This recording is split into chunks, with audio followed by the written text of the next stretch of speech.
but it's really inexpensive to get carpet cleaned. And we should really be doing that, at least once a year anyway in our properties. So maybe you do it twice a year or quarterly. And then other damage, you have air cover or protection via VRBO, as long as you can prove that it happened during that guest stay, which you use time-stamped photos from your cleaning team, and they tell you about that damage, you submit it, you'll have no problems. I've never, knock on wood, never not gotten reimbursed for any type of pet damage, including a dog that peed in the sheets. Maybe it was a human, I don't know. Regardless, got it paid out. So you get good at being able to make those claims, and it's like click, click, click, submit your evidence, wait for the payout. So don't let that freak you out. There's going to be outliers, right? There's going to be one-off cases and a very unfortunate luck where some operators are going to have bigger damages than the norm. It can happen. And Hmm. hopefully it's not you, but you grow from those situations. You learn the skills then to figure out how to put everything back together, and you still make the claim, the insurance claim. And you just get your mindset that you're getting that payment from that guest and you'll be okay. So, yeah, don't let it freak you out. But that's a very valid thought. If you don't accept pets, definitely market. You can market your listing that way, really showing off that you're pet free. And hopefully, there are people out there that don't want to stay in properties that host pets because it's impossible to host pets and not have pet fur somewhere in your house. Like it just happens, even with the best possible cleaning that you could ever have. Um, Mm. so, you can do it the opposite. Know that you're marketing to a smaller niche of people, but it's at least one way to kind of capitalize off of not being allowed to host pets or not wanting to host pets, if that makes sense. But I don't have the data to back up that you'll get more bookings if you're a host that advertises being like pet allergen free. I wish I did. I I just don't, but I wish I did. Someone should find that data because it's out there. But yeah, Right. cool. What other questions do we have? Um, This has been really great discussion.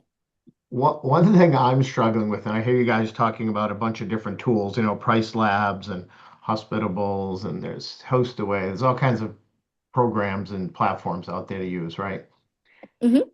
And so I guess, and with you guys, I don't have my first property set up yet.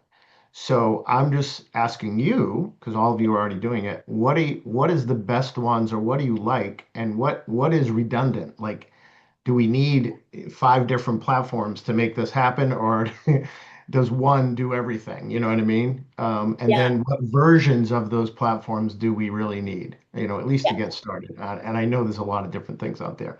So, Yeah. like, why do you use? I'll ask one specific question. Why do you use Price Labs? What does Price Labs do that you can't find in AirDNA or some other platform? Yeah, yeah. So you're asking the right questions. I love your thought process behind this because as a new operator, you do not want to overwhelm yourself with all of these different softwares and then, have this big headache and have it actually work in the opposite direction where you're spending all this time trying to figure it out and it doesn't help you. So, Analysis paralysis. Yeah, we yeah, don't want that. exactly. Yeah. So you kind of have three buckets, I would say. You have one bucket of softwares that are going to help you manage the day-to-day operations of your listings. So Yeah. everyone in this group, hopefully, because everyone's encouraged to book or list on multiple online travel agencies, Airbnb, VRBO, Booking.com, Agoda, Google, whatever. So you're going to have a property management system that can get automated messages sent out to guests. It will automatically block off calendar dates on one OTA if you get a booking here. It we were just talking about Hospitable before. They're kind of working towards becoming this all-in-one encompassing software that you never need anything else for. Um, which includes they're creating a pricing algorithm of their own, um, becoming a competitor of Price Labs, for example. So Okay. at the end of the day, technically, you could launch your listing with just Hospitable and be totally fine. So if you want to use their pricing, you can. I don't recommend it yet. I still recommend Price Labs at this point. Okay. I really hope this time next year I'm recommending Hospitable's pricing. Um, that's just going to take time with trial and error and seeing how it improves with time. But so at a minimum, you've got Hospitable, it's helping you manage all the day to day, and then you have Price Labs that's managing your dynamic pricing. You can stop there, or you can add one more software that is called Turno. And again, Hospitable is kind of working on creating what Turno is. So maybe this time next year, I'll be telling you guys don't even bother with Turno, just use the cleaner marketplace on Hospitable. But you want to connect your Hospitable to Turno because that's how you're going to find your first cleaner. And that's how you're going to automatically get your cleanings scheduled. So the last thing you want to do is not use connected software that automatically puts projects for cleaners on the calendar because what you'll end up doing, you'll get a booking and then you'll have to text your cleaner and say, hey, we just got a reservation for this date. Then that reservation will get canceled. And you'll have to go back to your phone and text your cleaner and say, hey, the guest just canceled.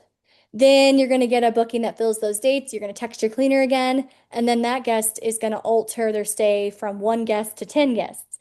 And then you're going to be in the middle of doing something. You're going to forget to text your cleaner. The cleaner sets Mm. up the house for one person, and you know, you know what hits the fan. Yeah. So, it's like, yeah. And then your cleaners will get paid automatically via Turno. Then your 1099s are created automatically. So tax season, you don't have to chase cleaners down to 1099. Um, so those are the big three. Theoretically, you should be sending your own 1099 though, because that's not the right 1099 that they send you to Tell them. me more about that. Break that down a little bit, Steve, so that I don't give anyone the wrong information.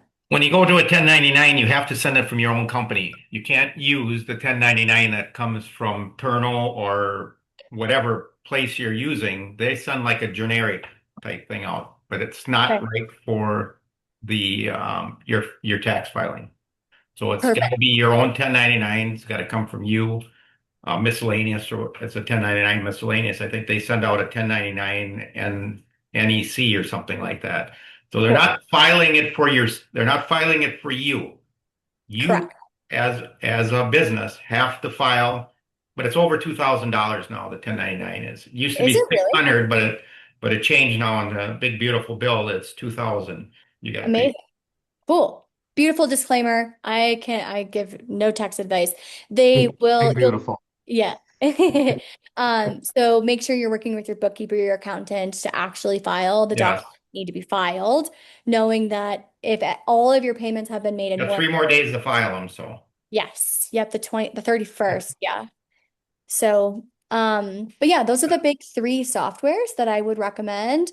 And if you And if want, you're one other thing, if you're away and you're doing these arbitrage and you don't live there, another good company uses Can Monkeys to take your garbage out for you.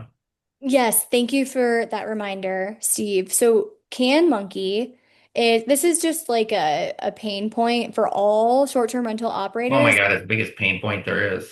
It can be a big one. And the thing is you can operate without it and hire someone else to, roll your bins in and out because you still have city and county ordinances where you're a single family resident, your bin has to be at the curb and it has to be back up at the curb, or you're going to start getting complaints.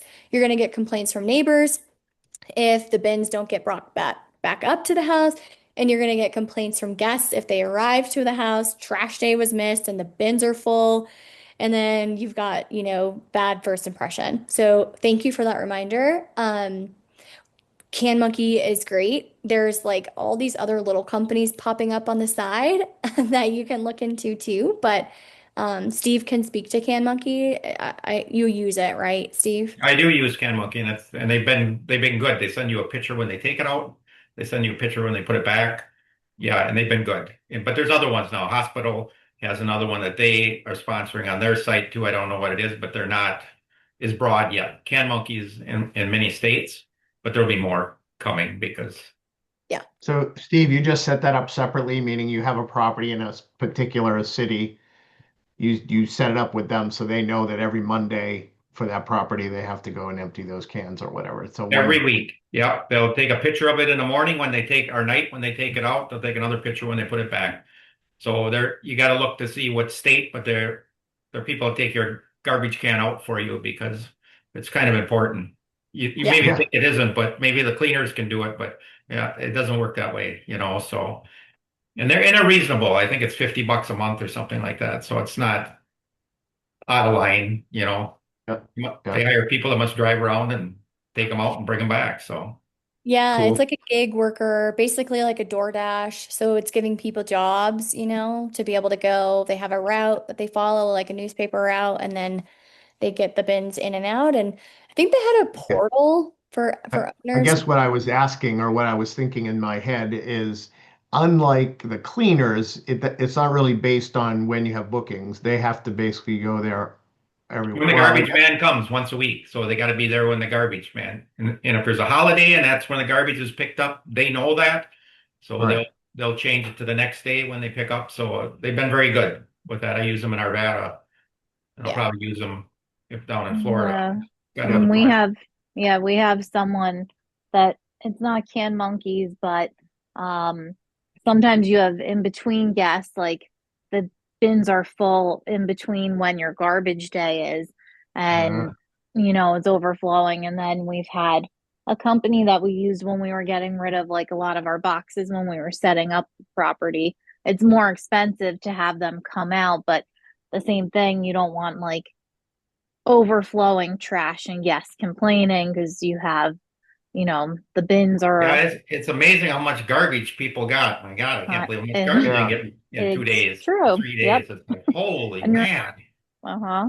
But that's another So thing, like for the in between to think about if there's someone in a pinch, if you can call them and pick them up too. But yeah, it's all these Maybe your things you learn handyman, or about maybe that you you play don't your think about. cleaners that take some bags with them. So. is that something that your cleaners, Dana, would see and call in that number, is there so they can call them, or how would you know? You know what I mean? You're not there. Well, So, so the cleaners, we ask them as part of like our routine and our checklist to let us know the status of the garbage cans. But I mean, we know when garbage day is. Um, and if there's an issue in between, like guests will say, hey, the garbage can's getting full or whatever, and they'll give us the heads up, and then we'll say, okay, we'll reach out to our company. And, depending on when they're reaching out, we try to get it done, within the next 24 hours. If they can't come that day, oh, they'll be there the next morning. Um, but our cleaners, while they do a great job, sometimes we struggle with them and they want to kind of nickel and dime for every additional task that is with outside of cleaning, like taking the garbage out. They add, you know, dragging it to the curb. They want to charge for that. Changing a light bulb, like there are certain things like this is not part of the cleaning. It's more mm, maintenance. I think in one talk we had, a conversation, a call that we were on talking about, we have a handyman that we use and we love. And I think trying to have him come maybe once a month to just kind of do a walkthrough. We have two properties in Florida. We live in New Jersey. Um, and to have him look at things like any loose screws on any chairs or um, light bulbs or things that are more like maintenance based, because it really bothers me to like have the cleaner. There was a broken like a trinket dish that we got delivered or missing. It was missing actually, and we just ordered a new one. But for them to unbox literally a dish that they had to open a box and put it out, they wanted to charge $10 for that. And I'm just like, you don't have to assemble anything, you don't have to do anything. Literally open the box, put it back, and it's small, but it just like it pains my soul to do something like that. So I'd rather have um the handyman come up with like some checklist where he's looking at other things and then can help out, with preventative stuff, or hey, this is looking a little, worn. You might want to replace this, because I get it. The cleaners, their job is to clean and they do a great job at that, but they're not looking at it with the same eyes as an owner or someone else who wants to check things um, and think ahead of the future and, prevent problems from happening. All right. Yeah, that's all super helpful. One other thing about the trash cans, and then we'll see if anyone has any questions before we wrap up. But you can always request, not always, but you can, I know in Arvada, you can request from the city a larger trash bin. So, something I like to teach generally is if you're noticing patterns. So, you've got guests that are constantly saying the trash bins are full, despite you using Can Monkey, despite the bins getting in and out every week. It's just kind of the nature of rentals is people have trash. And so they fill up your bins. So, if you need to get a larger bin, that's something that you can discuss with your landlord. And whoever's paying for that, if it's split, or whatever, you got to figure that out with your landlord specifically, but typically you can get a larger bin. So, um, that's always something to think about too. And I guess the larger lesson is that any pattern recognition that you have, make sure that you're using that pattern to say, okay, this is a recurrent issue. I'm a problem solver. Here's what I'm going to do to make this not be something that ends up giving me a 4-star review. And it's the operators that don't think or act or problem solve and just keep letting the same issue be an issue. Those are the operators that are constantly getting hit with the bad reviews, and it's literally those tiny things like getting a bigger bin at your property and solving a problem that will make you more successful in the long run and set you apart from the operator who keeps getting dinged for the same issue over and over. So that's just one example of, you're creating a system within your operations that are going to give you less headaches and make a better experience for your guests. And therefore, you're just going to have less problems and better reviews. So, that's kind of like my, I guess, big takeaway. Same with, pricing, we talked a lot about today. Make just like I see people come into this call noticing the trends in their bookings, and you guys all have the best questions and you're asking the right questions, and it makes me so, so happy versus, the operator that isn't coming to these calls, isn't watching the modules, isn't using price labs, and they're just saying, well, Airbnb doesn't work. And it's like, no, you have to figure out the little intricacies and figure out how to fill those gaps, become a problem solver, understand the data and information, utilize the people, the community that know how to do those things, and reach out. So I gave you guys, oh, Lisa in the chat said that she's also requested 2 of the recycling cans. So I know Lisa's in Arvada too. So yay, Arvada, making our lives easier. Um, but Yeah, yeah, where I'm at in Arvada though, they don't give you trash cans. The company that I have to use to pick up. oh yeah, I guess it's probably different even by like zip Yeah, code. the city you get them you can get 3 of them there for free. I mean, they come for free, and the garbage pickup is part of your water bill, I think, water sewer bill in a different Arvada Yeah. compared to my other place. So, Okay, interesting. Yeah. and Can Monkey will, for that price is 2 cans they'll take out, but you can have 3, 4, whatever you want. You just pay more Yeah. or extra ones over too. So. Yeah. But yeah, you guys have my email. Use the second one if you have other, one-on-one type of questions about pricing. We can get in there and look at things. But yeah, thanks for all the questions, you guys. I'm excited for everyone on this call always. You guys are awesome. Don't hesitate to reach out, and I'll see you guys on the next call. Thanks, everyone. Thanks, guys. Appreciate Thank you. Thanks. Yep. you. Thank you. I see you. Bye.